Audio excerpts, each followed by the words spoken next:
everybody. Today we are interviewing author Melissa Koslin and talking about her new book, Dangerous Beauty. Before we get started, we did want to let you know that the topic of her book is human trafficking. So if this is a topic that is triggering to you, we do ask that you use discretion when listening to this interview or reading the book. Hello, everybody, and welcome back to the Hallmarkies podcast. We're excited to bring another author interview to you today. We have author Melissa Koslin with us. Hi, Melissa. Thanks so much for coming on the podcast. Hi, thank you for having me.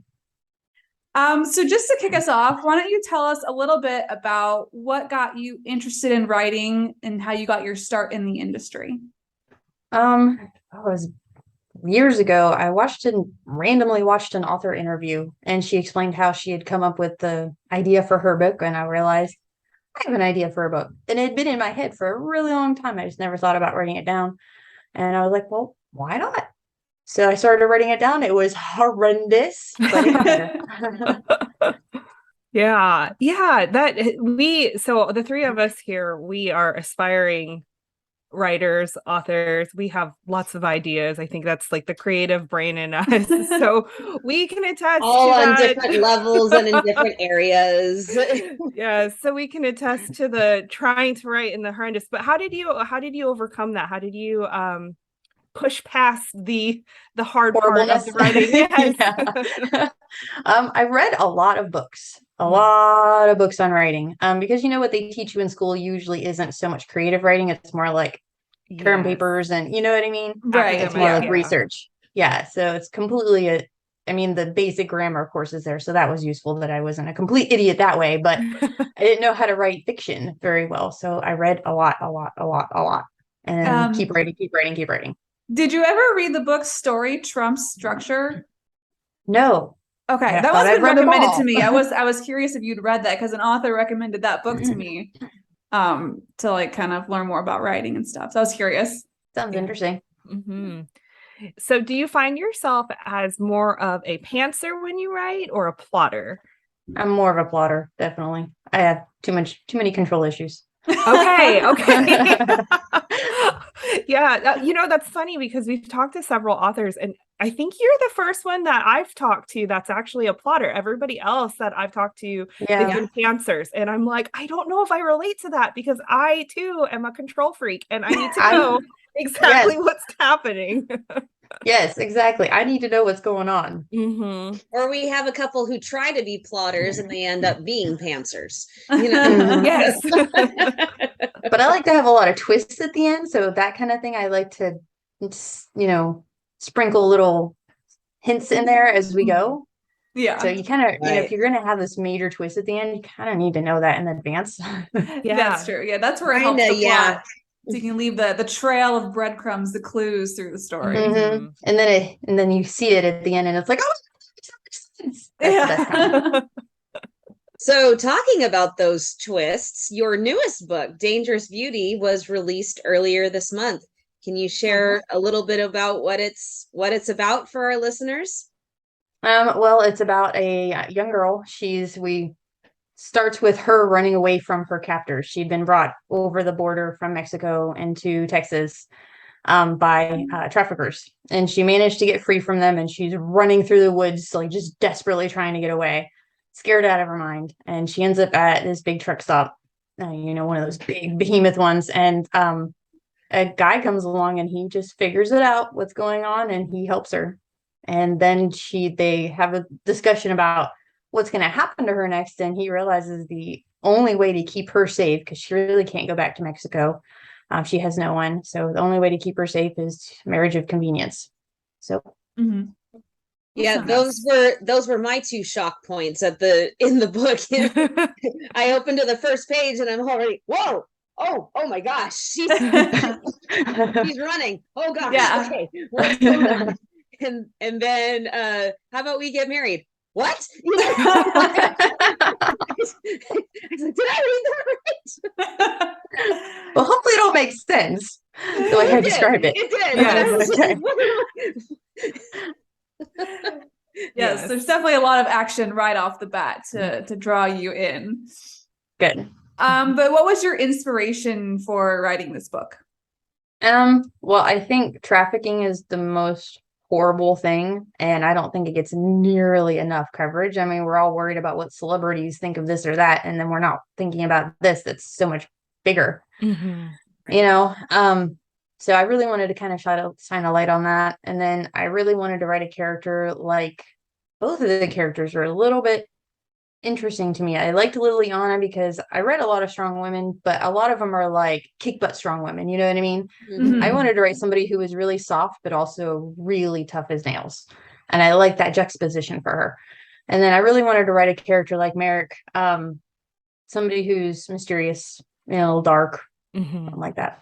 Yes. I really appreciated the fact that both characters were very complex in their own different ways, and you never really knew where it was going to go. There's so many twists and turns, and is he a bad guy? Is he not? Okay, we're seeing the push and the pull, and they're really, jiving, and you can tell that there's something between them, but where is this going to go? And so I really appreciated the way you crafted each character. It was definitely something that was different than all the other heroines that I've read before. And so it was very compelling. So for those of you who have not gotten Dangerous Beauty, go out and get it. There's so many twists and turns. And for me, you will not be bored reading it. No. Good. No, yeah, I brought it to my in-laws and I was like, if you guys don't need me, I'm gonna, try to sneak away and read this stuff here. But given the sensitivity of the topic of trafficking, and I agree with you, you're right, it doesn't get as nearly enough coverage. It doesn't, we don't see the portrayals. I mean, I think we see the horrificness of it through the news, through media, but I think this book particularly gave it a different point of view because we're seeing it through the eyes of two different people, through Merrick's eyes and then through Liliana's eyes. So did you have any particular challenges writing this book? It's very heavy, it's a little bit of a heavy topic. It is. And me and the editors, we both went through it multiple times to make sure that I was getting across the horrificness of what had happened to her, but without nothing that I don't want to hear. Yes. I don't want to read anything too much. But I needed everybody to understand exactly what had happened to her. So I ended up coming up with the word molested. Everybody understands what that means. I don't need to explain it. I don't need to go into detail. I don't want details at all about it. And everybody understands and can relate to her and sympathize with her. So that was challenging. That was multiple different passes with both editors just to make sure that it was coming across correctly and sensitively. Yeah, that's something I really appreciated. Like, because I read a lot in the Christian suspense genre, and I think this is the second book I've read that actually has dealt with human trafficking.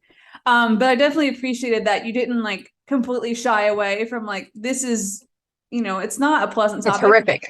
But still, sensitive enough that, someone can read it and not want to put it down immediately, Yeah, exactly. Like a true crime novel would go into all the gory details, but yeah, exactly. It was a good balance.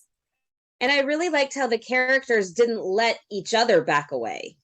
They were both saying, you need to get this out. They had to tell each other because the other one was so busy telling that they weren't doing. They were saying, you need to talk about this. You need to get this out.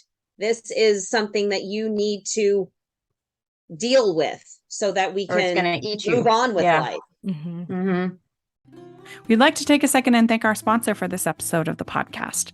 Writing duo Christopher Palaha and Anna Gomez are back with the second book in their From Kona with Love series, Where the Sun Rises. Dubbed as a modern Romeo and Juliet by the San Francisco Book Review, Where the Sun Rises has become a highly anticipated follow-up depicting multicultural romance, love, loss, and redemption woven into a family saga set in the beautiful islands of Hawaii. Though connected, each installment in the From Kona with Love series can be read as a standalone. The series falls into the genre of clean romance and is best known for its lush island backdrops. Says Publisher Weekly of the first installment, quote, Gomez and Palaha's descriptions of Hawaii are postcard worthy. The breezy pace and gorgeous setting will stoke readers' wanderlust, close quote. Where the Sun Rises promises to whisk readers away to the idyllic island of Hawaii. Protagonists Mele Moana and Adam Yates meet at the wedding of Mele's friend, Andy, where they are paired up in the wedding party to walk down the aisle together. Their worlds couldn't be more different. Mele is the daughter of a plantation worker, and Adam is the son of one of the richest men in Oahu. They do have one thing in common, though, big dreams that will take them into opposite shores. But that's not the only obstacle they must overcome. Adam inspires Mele to face her fears, and she restores his faith in redemption. Yet, with love comes sacrifice, and the goals they've worked so hard for may end up tearing them apart. Ultimately, Where the Sun Rises is a story about overcoming adversity, the promise of young love, and the valor in letting go. Where the Sun Rises releases on October 11th, 2022, and is available at all major retailers where books are sold. In-person and virtual book signings will be popping up in Los Angeles and Chicago during the months of October and November. Make sure to pre-order your copy of Where the Sun Rises today at your local brick-and-mortar bookstore, and it'll be waiting for you to enjoy on October 11th. In the meantime, immerse yourself in the Kona world by reading moments like this. More information can be found here at vesuvianmedia.com/fromkonawithlove. That's vesuvianmedia.com/fromkonawithlove. We'd like to take a second and thank our sponsor for this episode of the podcast. It's the Hallmarkies Patreon. Do you love Hallmarkies podcast, especially at Christmas? Do you enjoy the holiday previews, recaps, interviews, and bonus episodes? If the answer is yes, please consider supporting the Hallmarkies Patreon. We need your help to do what we do both during the Christmas season and all year round. But not only do you help a podcast led by strong, independent women by becoming a Patreon, you get to become a part of the Hallmarkies family. Starting at only $2 a month as a patron, you will have access to our Facebook Patreon group where we talk about the movies, shows, and more all year. We also have many monthly patron watch-alongs with guests like Lacey Chabert, Natalie Hall, Paul Campbell, Mary Lou Henner, and more, giving their behind-the-scenes details of their films. As a patron, you also have the chance to provide input into the podcast and even join us at different tiers.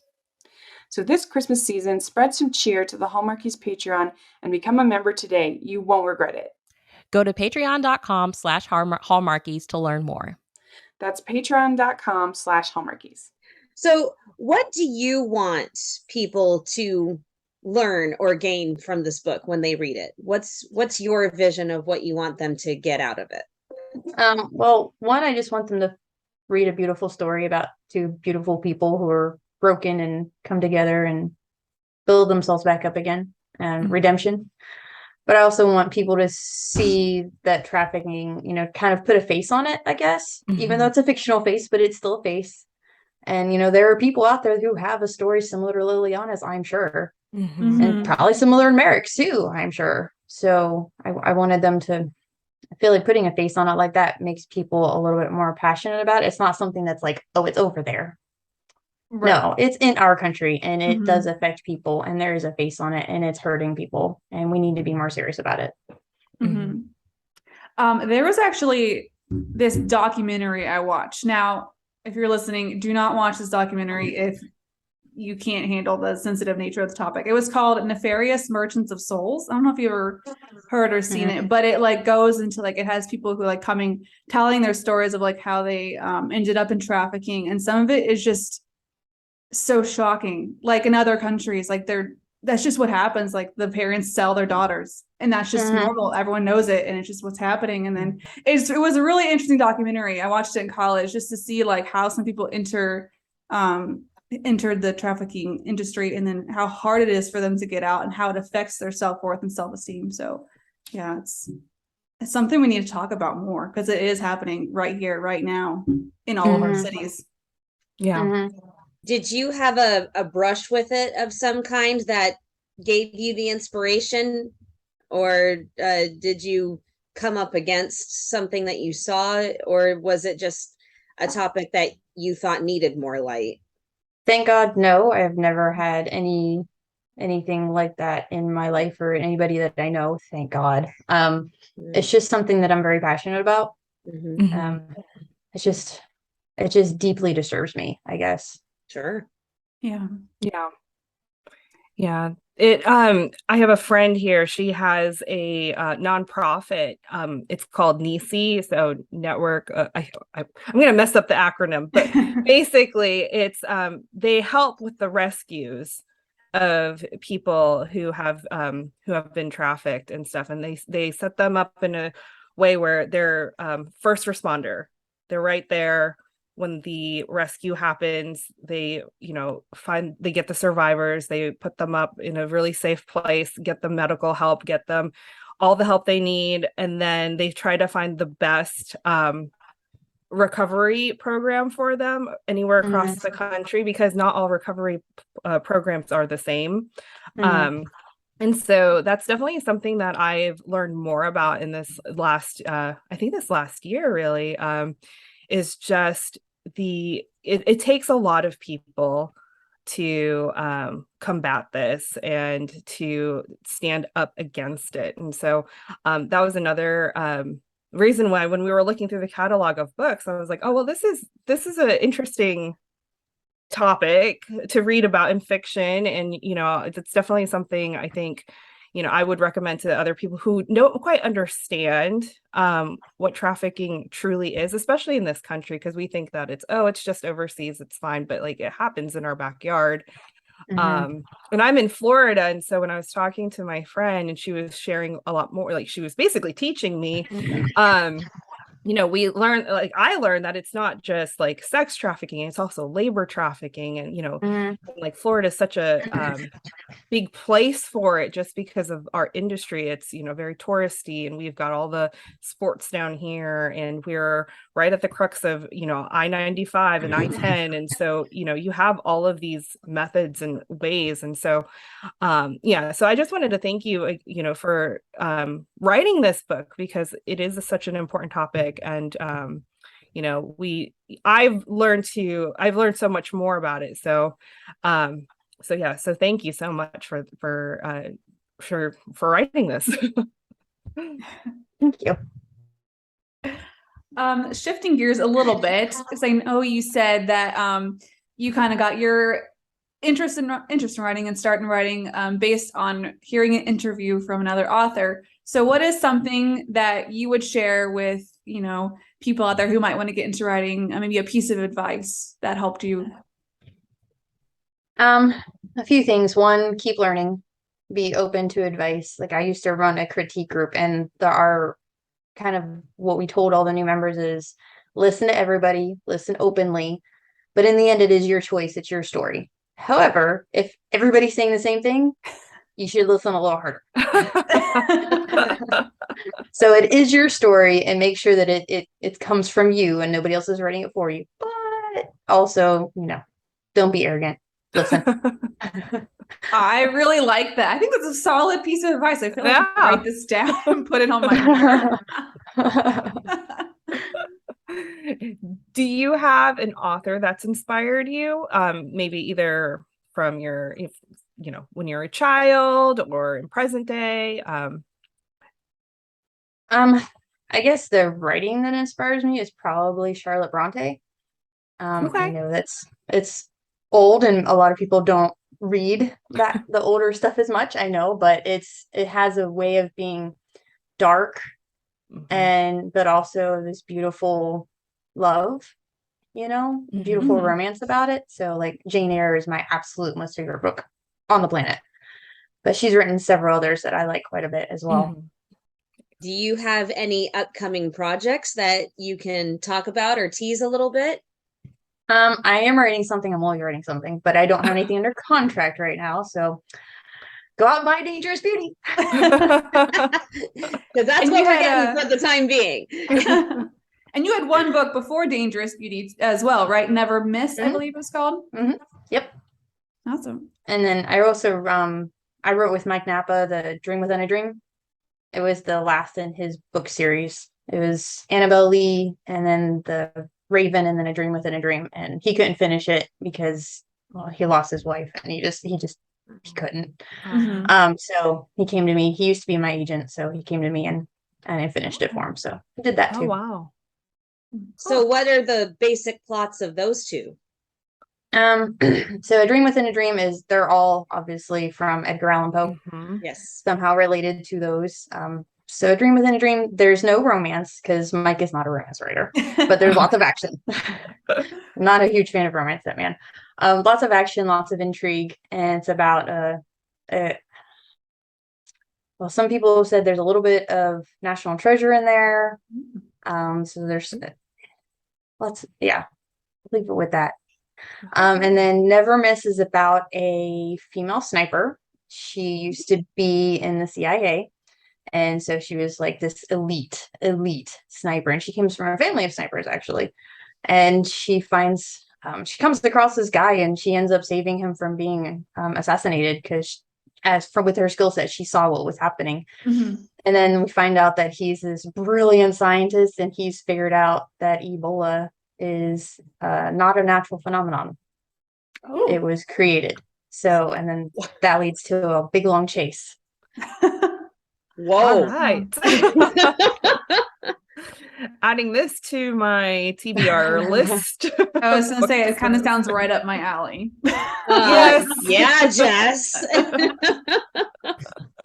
And it was funny that one came out like right as we were in the middle of COVID. I'm like, I didn't plan it, I swear. Oh, goodness. Because it's this like biological thing. So it was they're stopping a bio attack, and it's like this isn't real, I promise. That's not what I'm trying to say. It's not a commentary on the current situation. No. All right. Well, Melissa, it has been so good to have you on with us here today. Do you have any social media, a website you would like to share that people can connect with you? Yep, melissakoslin.com. And you can sign up on my newsletter there. And I won't spam you a whole bunch, I promise. Just occasional things. And then Facebook, Melissa Koslin, Twitter, Melissa Koslin, and Instagram as well. Awesome. Sounds good. So be sure, to check Melissa out on all those platforms. And Kaycee, where can people find you on social media? You can find me at Kaycee__Simpson on Twitter and Instagram. And Cami, how about you? You can find me on Twitter and Instagram at Cami Drama Girl. Awesome. And you can find me at Jess BSW blog on Twitter and Instagram. And of course, follow Hallmarkies podcast across all social media and iTunes, YouTube. Leave us your ratings and reviews, and please be sure to comment if you've read Melissa's book. Let us know what you think, and we look forward to seeing you guys the next time. All right. Bye, everybody. Bye, everybody. Bye. Thank you.